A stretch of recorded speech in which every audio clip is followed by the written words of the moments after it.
জুলাই গণঅভ্যুত্থানে অংশগ্রহণকারী নারীদের জন্য পুরস্কার ঘোষণা করেছে যুক্তরাষ্ট্র স্টেট ডিপার্টমেন্ট। তবে সেই পুরস্কার প্রত্যাখ্যান করেছেন বৈষম্যবিরোধী ছাত্র আন্দোলনের কেন্দ্রীয় সমন্বয়ক উমামা ফাতেমা।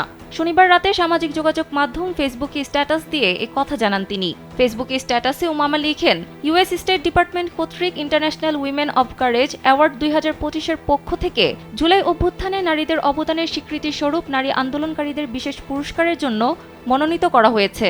এই অ্যাওয়ার্ডের অধীনে Madeleine Albright honorary group award হিসেবে জুলাই অভ্যুত্থানের নারীদের এই পুরস্কার দেওয়া হয়েছে।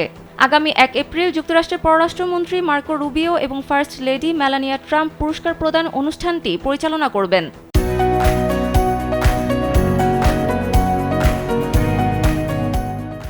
কেন তিনি পুরস্কার প্রত্যাখ্যান করেছেন সে বিষয়ে উমামা জানান, নারী আন্দোলনকারীদের কালেকটিভ স্বীকৃতি আমাদের জন্য অত্যন্ত সম্মানজনক। তবে 2023 সালের অক্টোবরে ফিলিস্তিনের ওপর ইসরায়েলের নারকীয় হামলাকে প্রত্যক্ষভাবে এন্ডোর্স করে যাওয়ার জন্য এ অ্যাওয়ার্ডটি ব্যবহৃত হয়েছে।